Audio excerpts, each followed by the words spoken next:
tellement importante. Qu'est-ce qu'elle nous dit? Elle dit quoi? L'authenticité du texte n'implique pas forcément l'authenticité de l'argumentation. Cela veut dire simplement que ce n'est pas parce que le texte est authentique que toute argumentation tirée de ce texte est aussi quoi? Authentique, forcément. Ou bien est forcément vrai et correct. Là, un texte peut être authentique. Mais celui qui s'argumente de ce texte-là ne sait pas argumenter du texte au bon endroit. Il sait mal argumenter du texte. En ce moment, on ne dira pas que le texte est faux. Non. Le texte reste authentique. Mais sauf que c'est la personne qui sait mal argumenter du texte.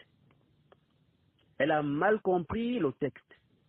Elle a fait le tanzil du texte là où il ne fallait pas. Donc je ne sais pas si vous comprenez cette différence-là. Je prends un exemple simple. Dans certains pays, particulièrement en Afrique de l'Ouest et aussi ailleurs, ils ont une innovation qu'ils font parfois ou qu'ils font après, n'est-ce pas, chaque prière.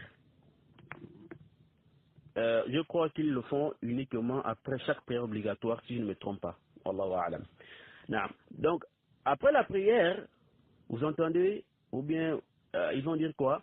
Fatiha. Vous voyez? Ensuite, qu'est-ce qu'ils vont faire? Ils vont lire la sourate al-Fatiha en commun, en jama'a, et à haute voix. Et je fais le reproche à l'un d'eux, un imam parmi eux. Vous savez ce qu'il m'a dit? Il m'a dit, nous ne faisons rien de mal. Nous ne faisons rien de mal. Nous lisons juste quoi? La Fatiha. C'est le Coran. C'est la parole d'Allah. Donc on n'a rien fait de mal. Et il dit, et nos ancêtres aussi le faisaient. Il dit que c'est aussi, n'est-ce pas, pour que ceux-là qui ne connaissent pas la Fatiha puissent la connaître, voyez-vous. Alors, certes, la Fatiha fait partie du Coran, voilà chak. C'est la parole d'Allah Jalla wa Ala. Nous sommes unanimes sur ce point. Mais là n'est pas le débat, voyez-vous. Qui vous a précédé dans ce fait-là? Ce n'est ni Allah, ni son messager qui l'ont légiféré. Ni le prophète, ni ses sahaba, ni les imams après eux, ni les gens de la sunna ne l'ont fait. Voyez-vous?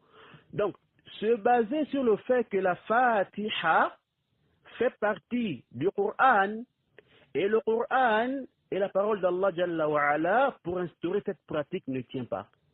Ce n'est pas quoi? Ce n'est pas correct. L'argumentation de ces gens-là, elle est fausse. Bien que le dalil, la Fatiha est la parole d'Allah. Donc le dalil est quoi? Il est authentique. Mais l'argumentation n'est pas authentique. Voyez-vous? Et vous allez voir que beaucoup de gens, n'est-ce pas, qui aiment faire les azkar en groupe, ils embrouillent les gens de cette manière-là. Ils embrouillent les gens comme ça. Voyez-vous? Avec des choses comme ça.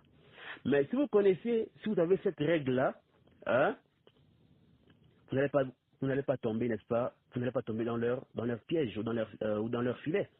Voyez-vous? Et même beaucoup de gens de l'innovation, plusieurs fois, ils se basent sur des textes authentiques.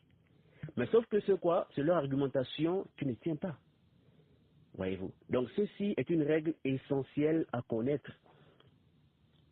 Il faut faire la différence entre le dalil, l'argument en soi, le texte, voyez-vous, et l'istidlal, l'argumentation ou la manière dont on s'argumente du texte, voyez-vous. Donc, il se peut que le dalil soit authentique, mais l'argumentation ou l'argumentaire ne tient pas, voyez-vous. Donc, cette règle-là va vous aider dans beaucoup de choses, dans la aqida comme dans le fiqh. Allah Jalla wa Ala nous accorde la bonne compréhension de son dîn.